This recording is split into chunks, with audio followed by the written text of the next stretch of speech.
All right. Good morning, WBOers. Welcome to your April luncheon. I'm Aubrey Arms, of Awaken Your Greatness, your 2021 WBO president. It's WBO Thursday. Woo! I'm so excited to be with all of you today. WBO is known for our high vibe that leaves women feeling energized and excited. So let's crank up the vibes, get your unmute button ready, finger ready, unmute yourselves, and let's celebrate being alive today. It's WBO Thursday.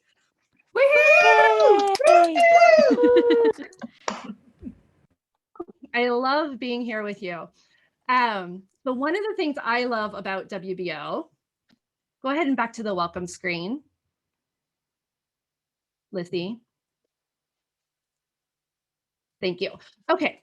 One of the things that I love most about WBO is that we're actually more focused on belonging than fitting in. Our members, whether they're women or men, are encouraged to show up authentically without the mask that is often accompanied our networking events. We value realness here at the WBO. So whether you're struggling in your business or you've just made more money than you ever have before and you want to shout it from the rooftops, your WBO crew will be here to celebrate with you or lift you up, lift your spirits up and help you climb back on top.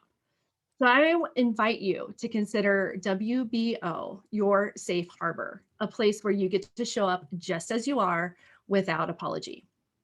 Now there's a golden thread that holds all of us together in that how we show up as we are.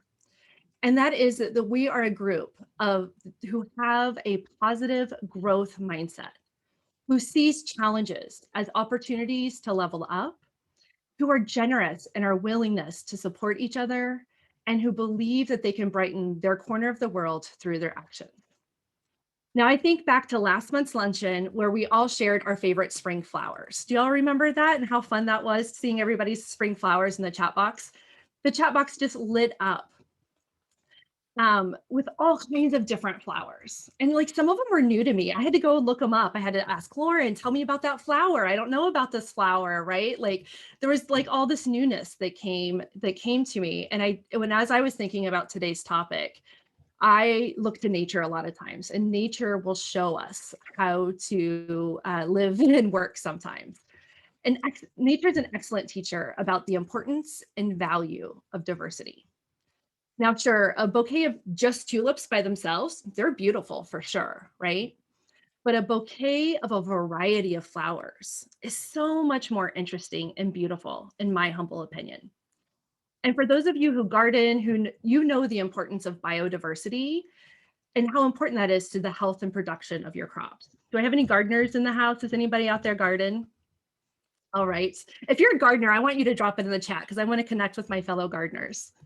So moving on to our agenda, as always, we've got a very packed agenda for us today. So I want you to be prepared to learn new things and make new connections. We've got Katie McLaughlin of the McLaughlin Method in the house today. She's here to share with us about diversity and inclusion in your day-to-day operations. And I love, love, love that we are covering this topic. So again, we're going to work out your unmute finger, get your unmute finger ready to unmute yourself. Who is excited to hear from Katie today? Wow. Yeah. Yes. Well, welcome, Katie, to the WBO. So as always, after we hear from our amazing speaker, we're going to roll out into those small breakout rooms that you love so much for networking. And we're going to dig deeper into this topic today and really connect with each other.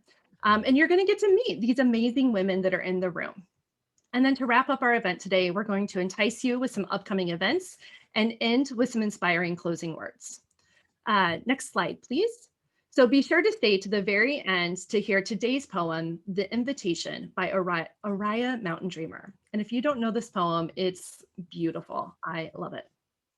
Okay, so moving on, I'm very excited about our topic today, diversity and inclusion in your day-to-day operations. On a personal note, diversity, equity, inclusion, and belonging is a topic that is very near and dear to me personally. So let's get the chat box going. And I want to know from you on a scale of 1 to 10, with 1 being not at all and 10 being absolutely important. How important is diversity, equity, inclusion, and belonging to you on a personal level?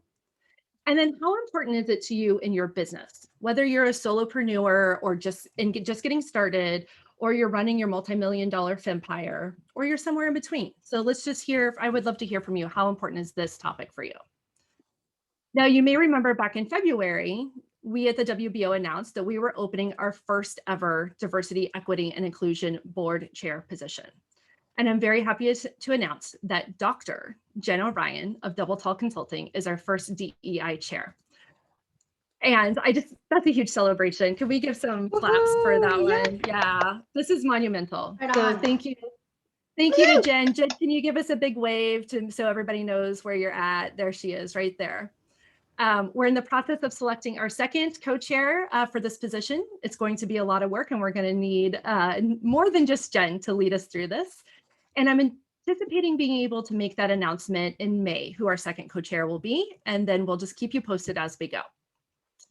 Now, moving on to recognizing our board of directors. I want to give a huge shout out. You guys hear me say this every month. We can't do this without the board of directors. We have one paid staff member, the lovely Yvonne Gitchell. Yvonne, give us a wave.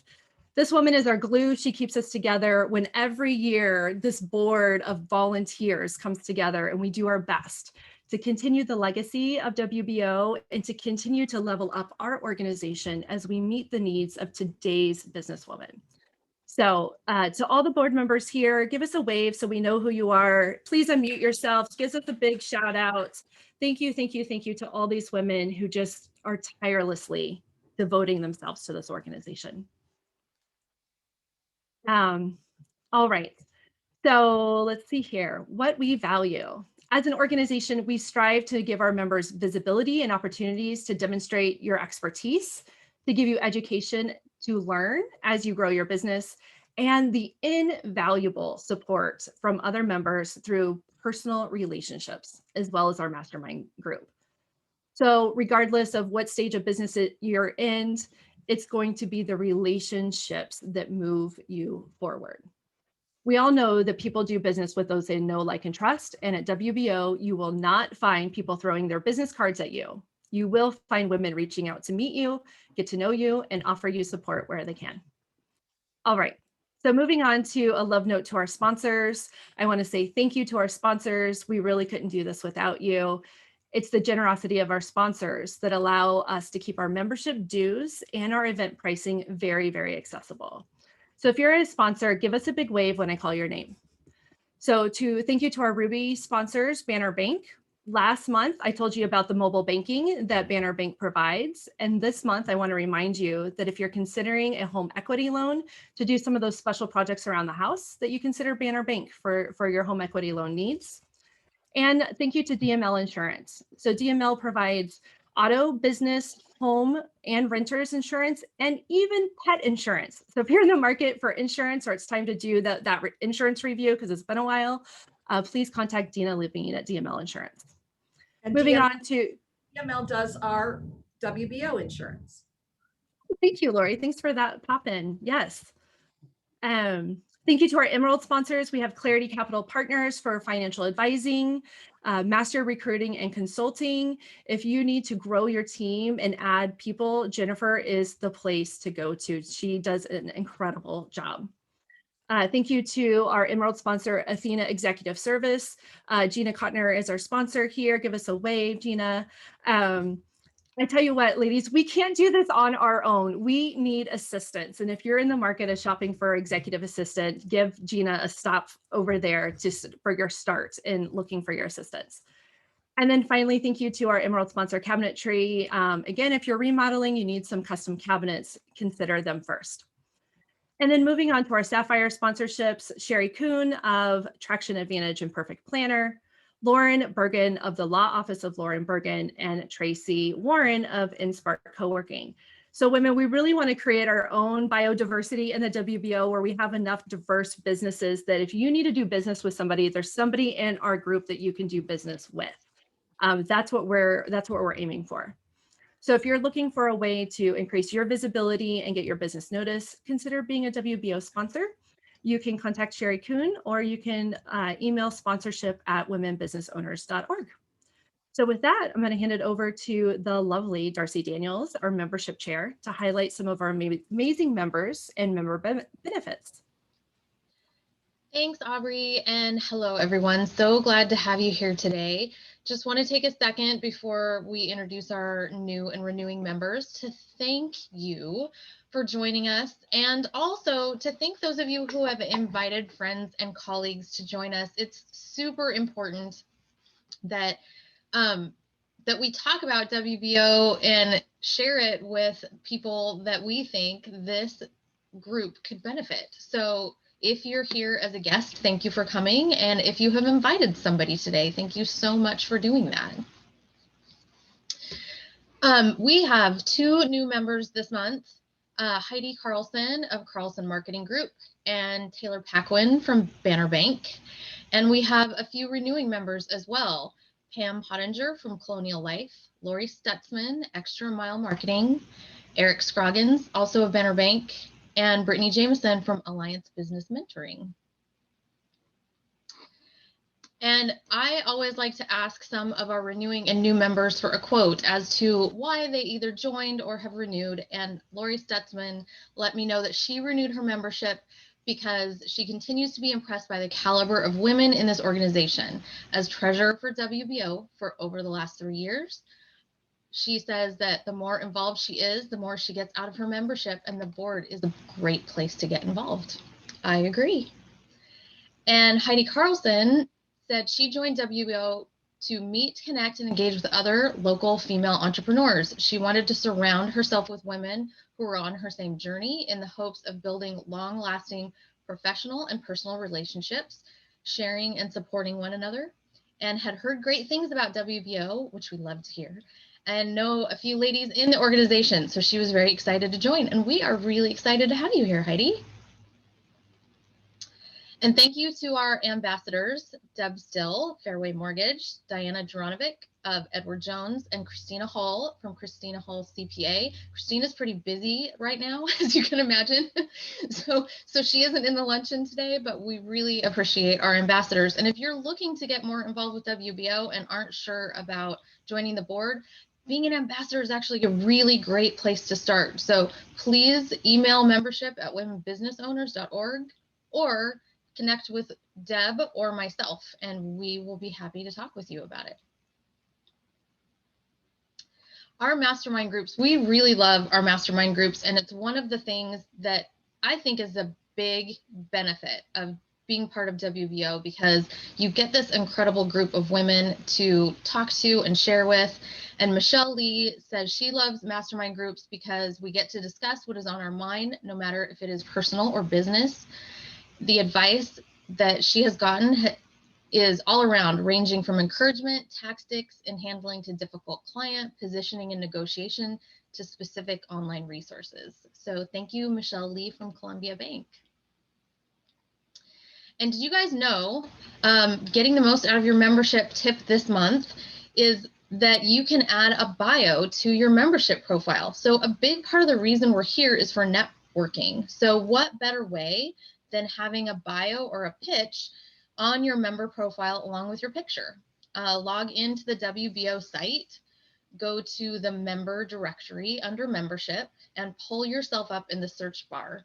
When you click read more under your profile, then on the bottom left, you can see my picture here on the bottom left circled where it says edit profile. There's a button that you click. You can go in and add your picture if you don't already have one, which we highly encourage you to do. Or if you want to update or change your picture, and then you can also add your bio in on that page and save it. If you have any questions, please email membership@womenbusinessowners.org again. And I believe I'm handing it over to Janine so she can introduce our speaker today. Janine? Wonderful. Thank you for passing that over to me, Darcy. So hi, I am Janine, happiness coach and events co-chair for WBO, and I am here today to introduce our expert speaker. So do you ever wish that your business were more successful and innovative And have you ever wondered exactly what is a diverse and inclusive business, like in everyday terms? Well, today's expert has decades of experience driving organizational change. A startup veteran, she gets strong, dynamic results in workplace culture and in business growth. So today she will share ways we can all contribute to diversity and inclusion, regardless of the size of our businesses, which I know run the gamut. And she will detail clear action items for our day-to-day operations. She is the founder, chief strategist, and transformational artist of the McLaughlin method. So please join me in welcoming today's expert, Katie McLaughlin. Yes, really, turn on your sound. Give Katie McLaughlin a round of applause. Woo-hoo! Thank you, everyone. I am so excited and honored to be here. So thank you for the board and everyone who makes this possible. I'm going to share my slides here. And don't worry, this is not just going to be a boring presentation where you're going to look at some slides and read some eye charts. This is going to be an interactive session. That is one of my principles in McLaughlin method in my business, is that you're always interacting and you're always having a chance to practice and kind of make some clear action steps towards the future. So even in this talk, we're going to do that. So let's see. Slides changing. Okay, great. So disclaimer, I'm a white woman and I cannot speak for the experience of people who are not like me in the workplace. And that is not what I'm trying to do today. So I just really want to acknowledge that there are people who are far better equipped than me to speak out about the Black experience, the LGBTQ experience, and so on. That said, we are still talking about diversity, equity, and inclusion. And so I want us to think about those words. There's so many talks happening and sessions and workshops, and new roles are being created, like you're all creating with the WBO, around these three words. And I really wonder, do we have a shared understanding of what these three words mean? As a side note, I love words. I'm fascinated by them and how we use them and how they influence us. So I want you to first, before we kind of dive in too deeply here, and I got a little out of order for myself, but I want you to use the chat and I want you to provide a little rating at first here. Rate your ability, you can just put a number, your ability to influence diversity, equity, and inclusion in your workplace, your business, with your customers, etc.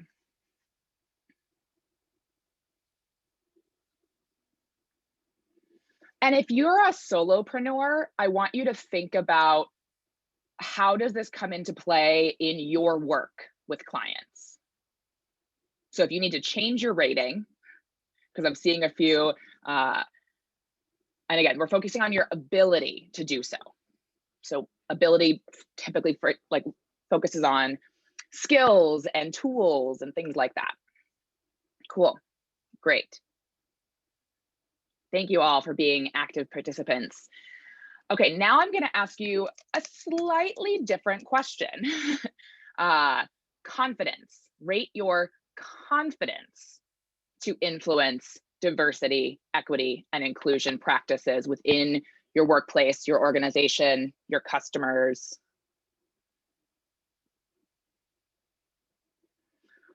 Okay, seeing some slightly lower numbers, right? So there's an interesting connection there.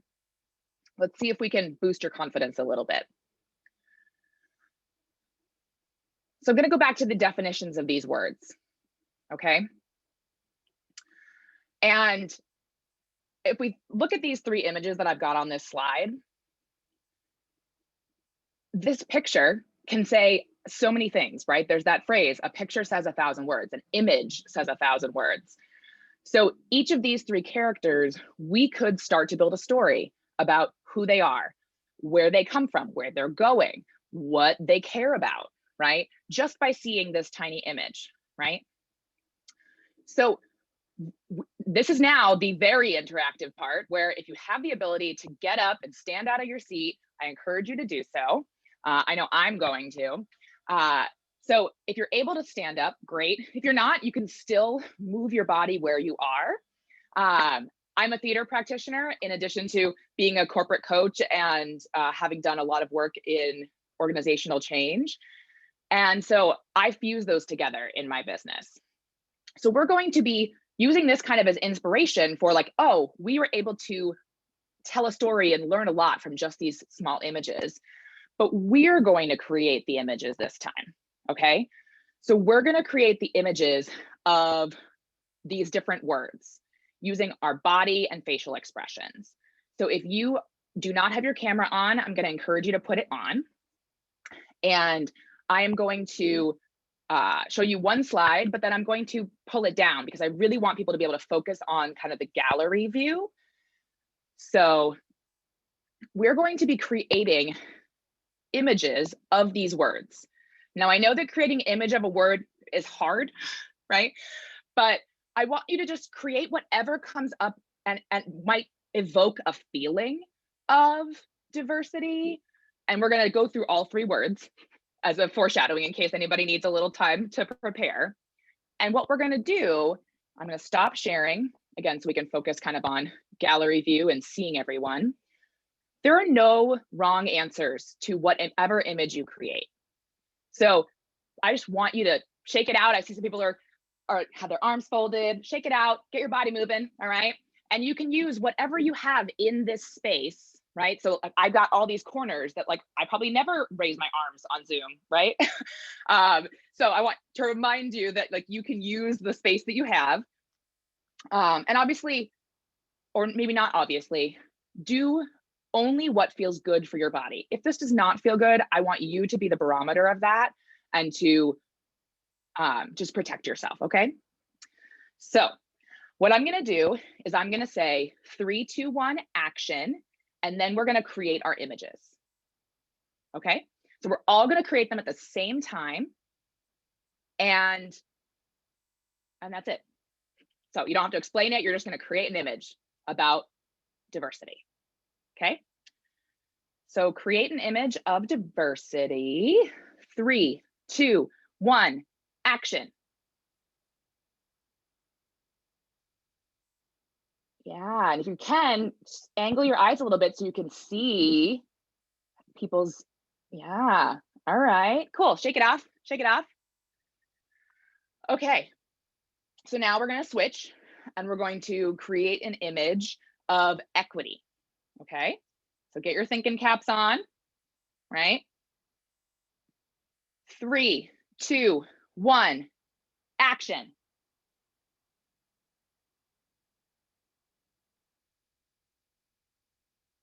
All right, and shake that off. And lastly, we're going to create an image of inclusion. Okay, so 3, 2, 1, action.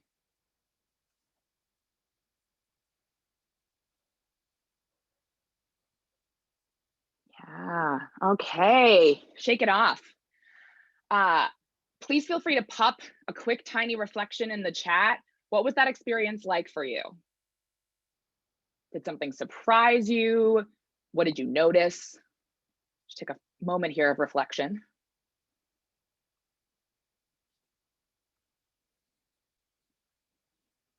Yeah, so many of us hugged for inclusion.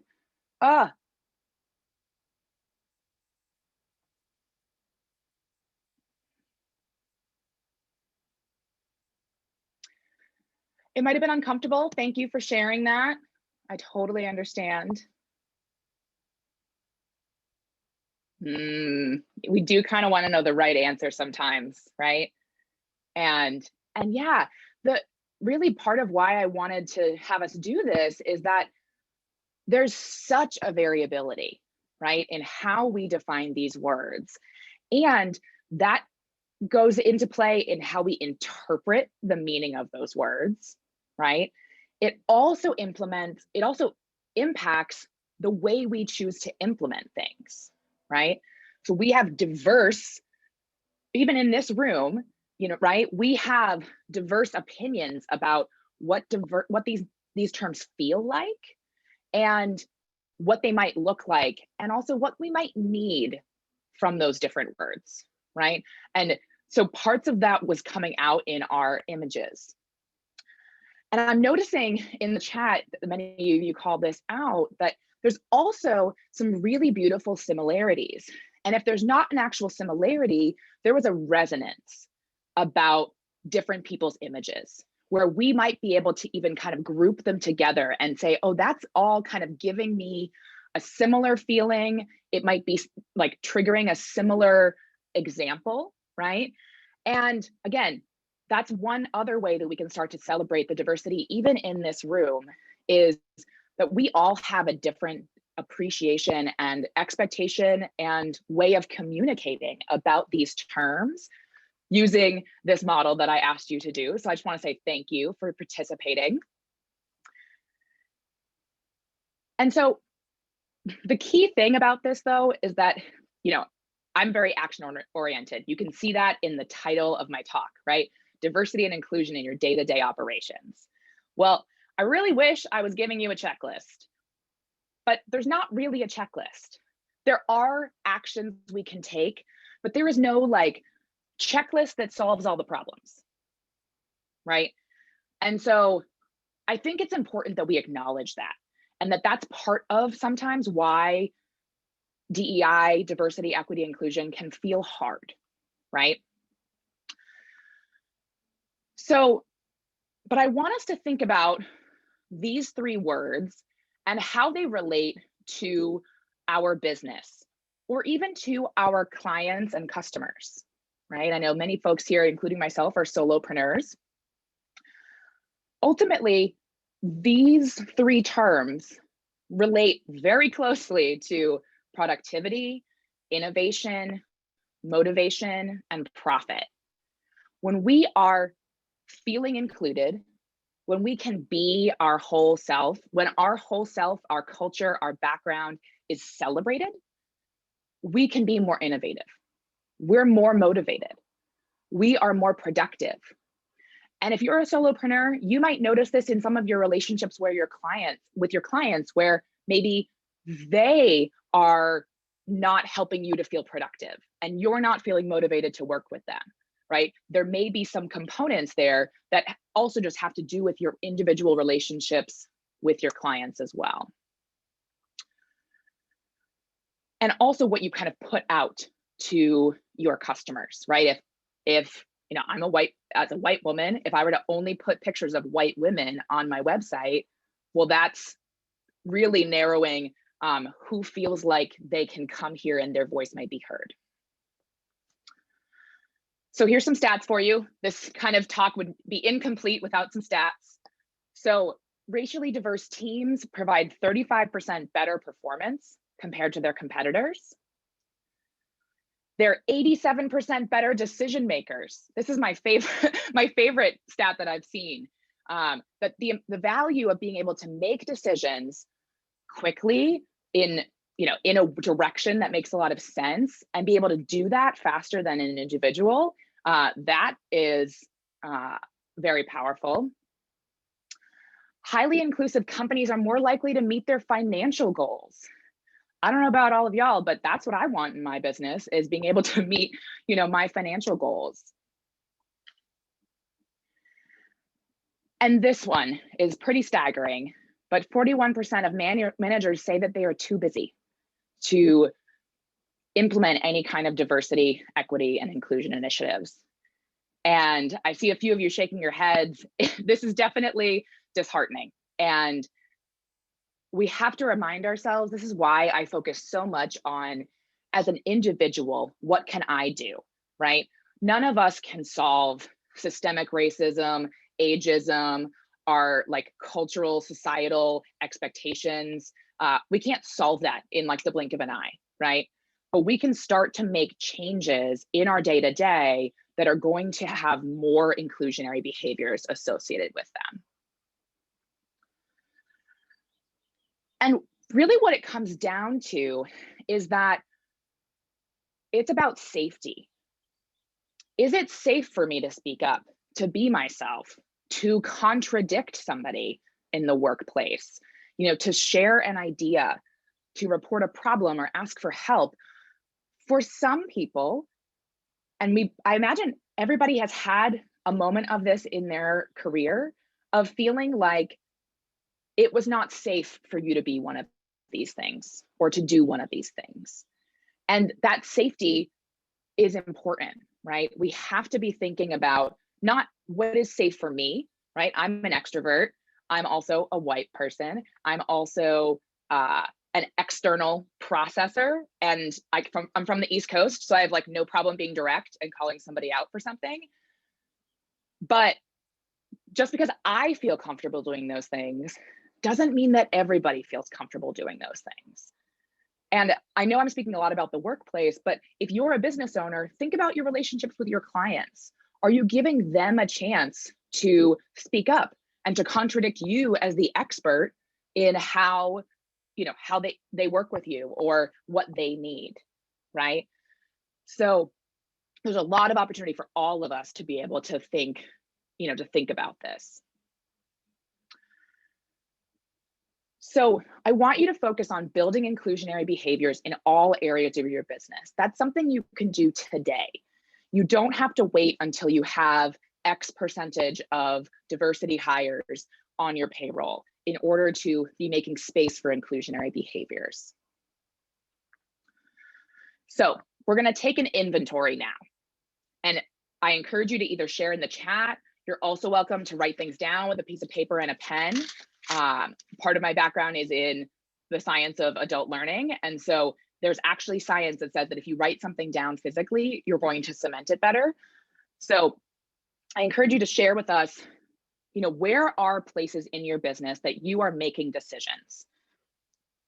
And that could be a whole variety of decisions: product decisions, service offering decisions, marketing decisions, hiring, firing, other decisions.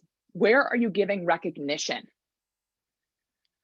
And right now we're just saying where. We're not describing it, just where, right? Where are those moments in your business? Where are ideas being shared? And then where is hiring, promotions, assignment of special projects coming into play? So just start making a little inventory for yourself.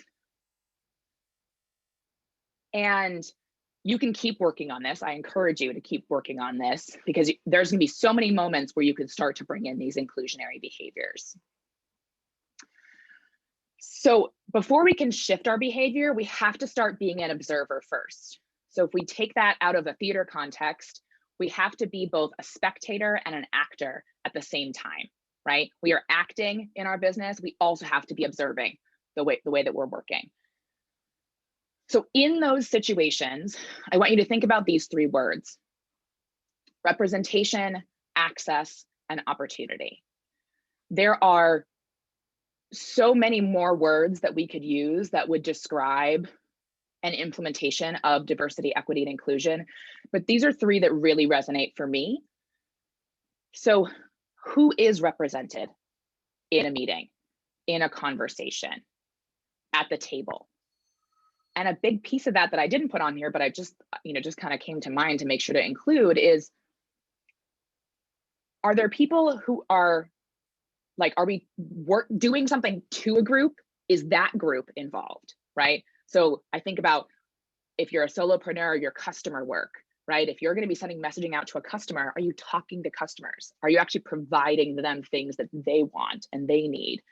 Can you be more inclusive and have a more diverse background coming in that helps you make some of those decisions?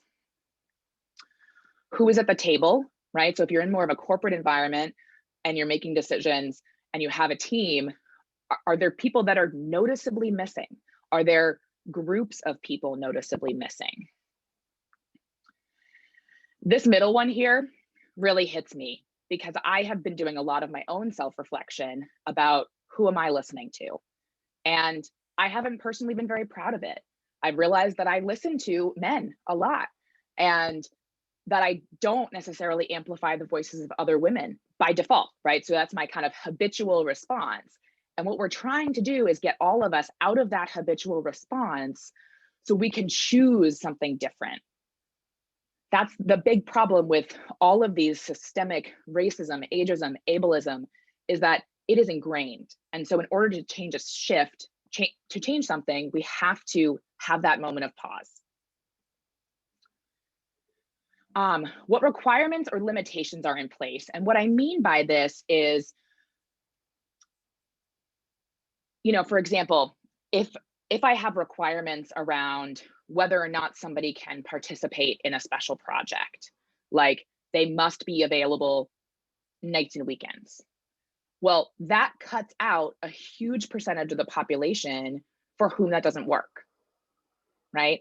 So I'm not saying that you can never have a thing on nights and weekends, or you can't ever expect people to work nights and weekends, but we have to be aware of the requirements or the limitations that we are placing on that prevent people from feeling like they have access or feeling like they have an opportunity, right? Most commonly, this also plays into things with like job descriptions. So, job descriptions can be very limiting in terms of whether or not people feel like it's okay for them to apply, right? So shine a light on that. And then also what is rewarded, right? And again, this is another trap I fall into because of a lot of cultural programming around the hustle, right?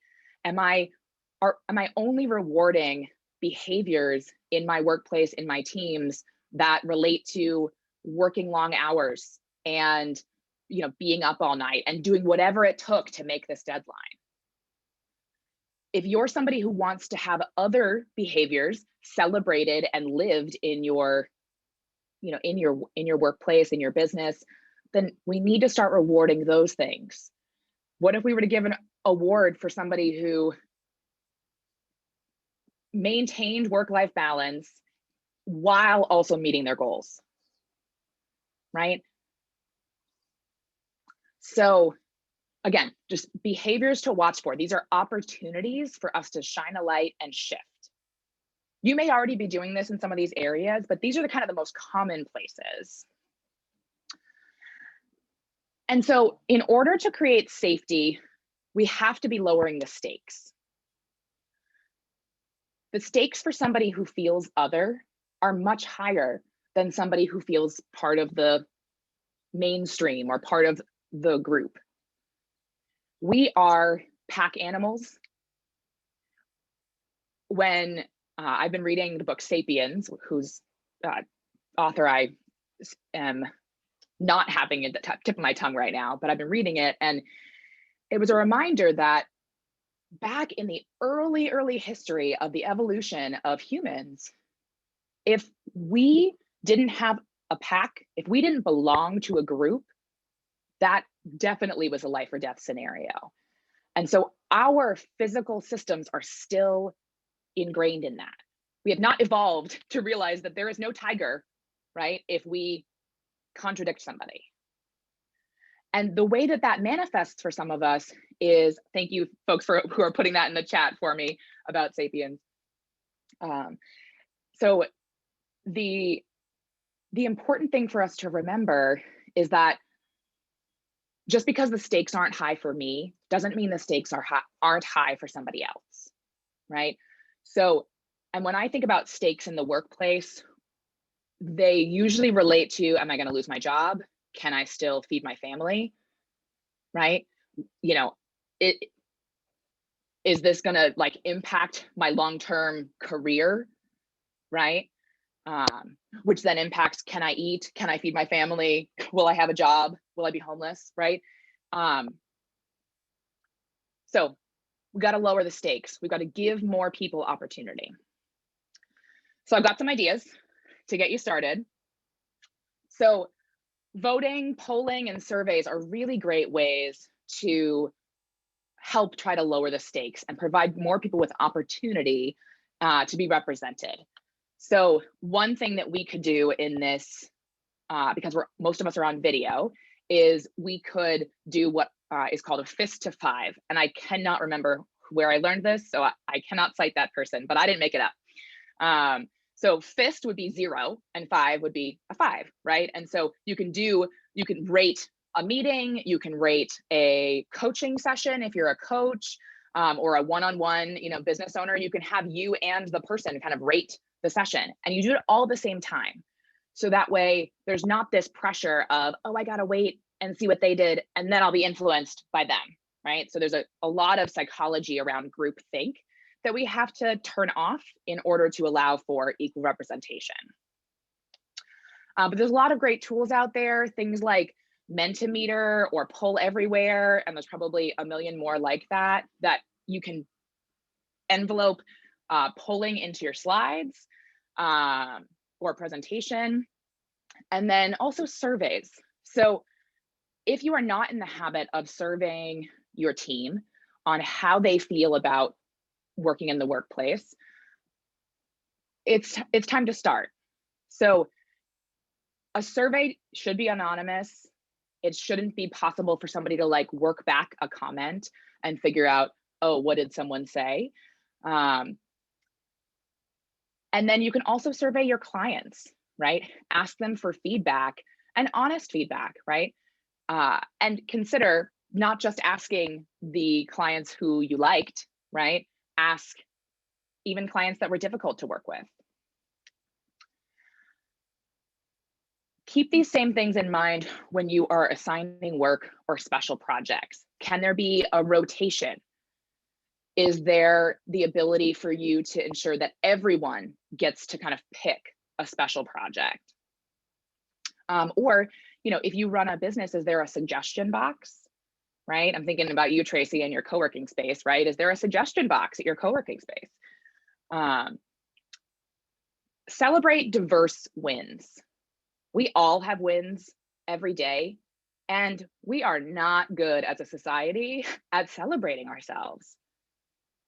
And sometimes that celebration is you came to work today while crazy shit is going on in your life. And excuse my language, but we all have our stuff, right? And we all would benefit from being celebrated for showing up, for the small things that people do, right? Since I work with a lot of teams and a lot of leaders, I encourage them to make space for, now that we're all remote, people can't see when you smile in relation to something that you sent them via email, right? We can't see that. We can't be like, oh man, I love that thing. You did a great job on that, right? We can't do that now. So it's important that we develop a muscle of being able to say, hey, that was a great email. Thank you, right? I caught myself on this morning. I was sending a message to my assistant and about like, hey, I want you to kind of go make this change. And I was like, well, but I also want to call out that the only reason why I was able to realize I needed you to make this change was because of all the great work you did so far. It was so easy for me to find what I needed. It was clear, right? So there was an opportunity there for me to help them see that even if I'm giving negative feedback or constructive feedback, it's because of what already has occurred. And then also, of course, noticing who is not in the room and take steps to shift that. Again, not small things entirely, but there are hopefully a few nuggets that you can start to chip away at even today, right? Even as simple as looking at the photos that you are posting on social media if you're using stock photography. Is there a diverse representation? Is there an inclusive representation? So now I want us to take a moment to reflect. We're going to go back to those same questions from before. And, oh God, I don't know what I just did. I want you to rank. Hang on, I'm apparently annotating my screen. Clear. That's not what I wanted to do. I want you to rank rate your ability to influence these initiatives. Your ability. What tools do you have? Skills?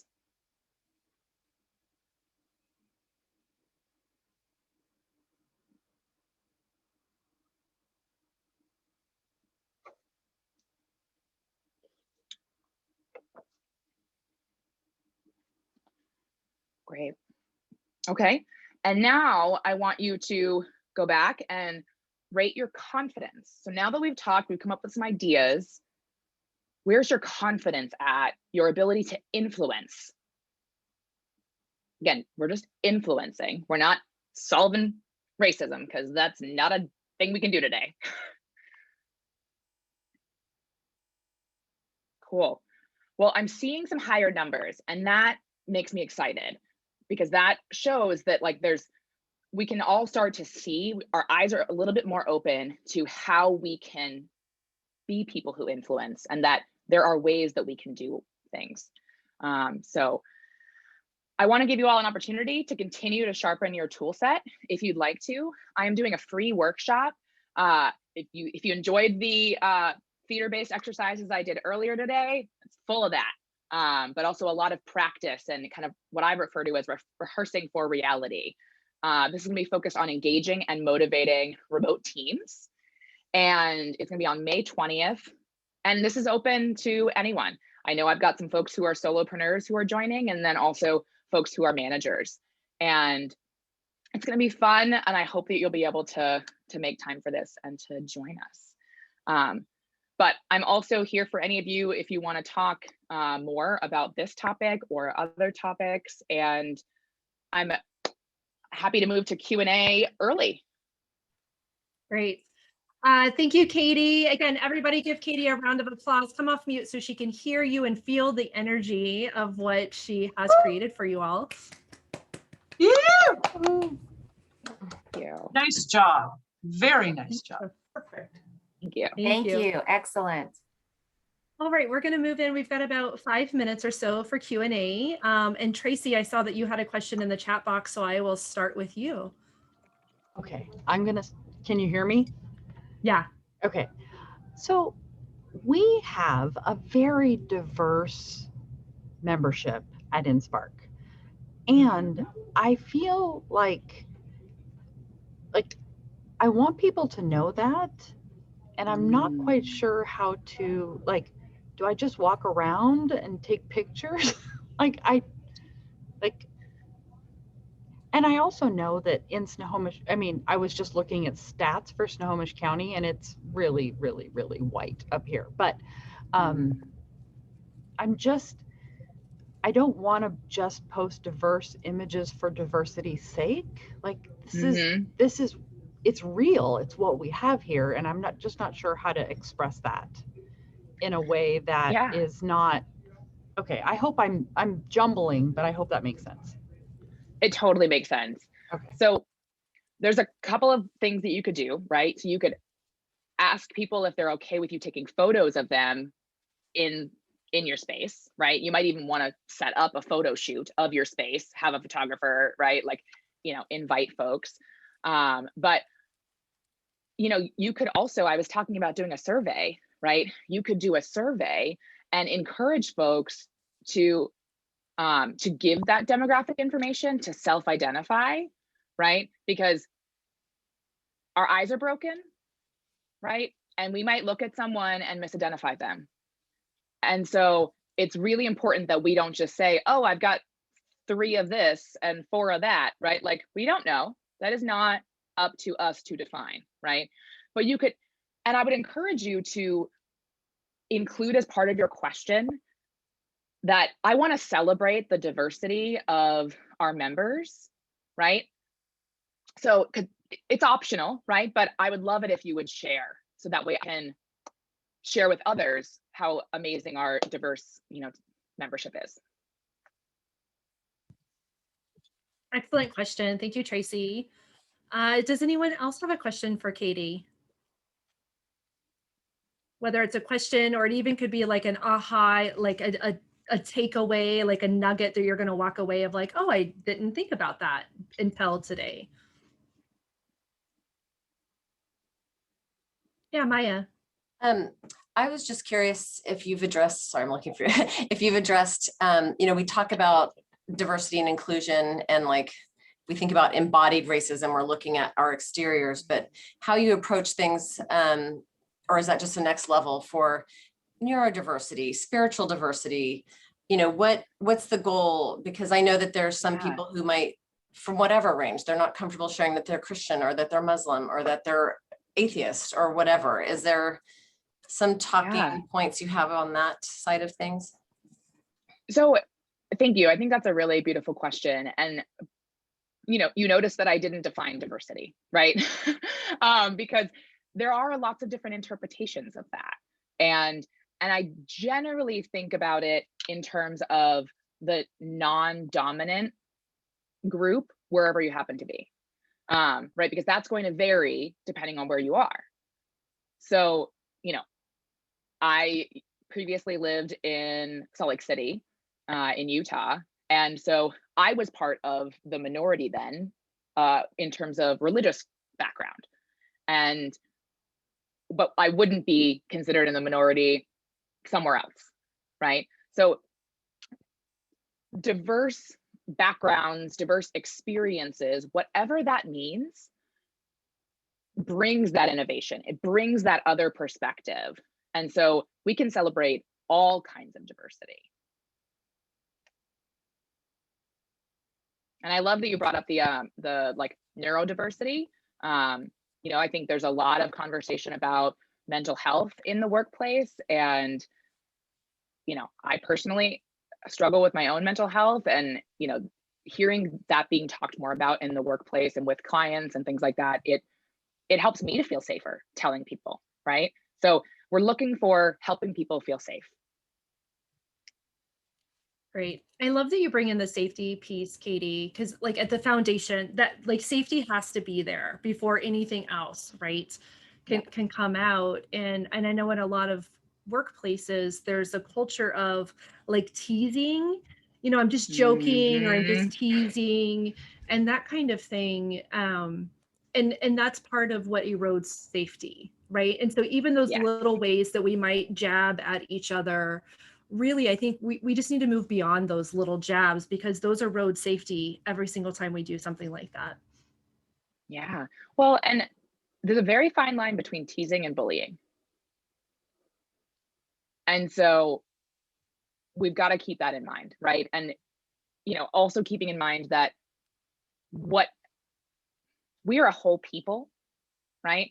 We're whole people before we came in the workplace too, right? So if we're at a new workplace, we're bringing with them all of our bags, all of our luggage, all of our stuff, right?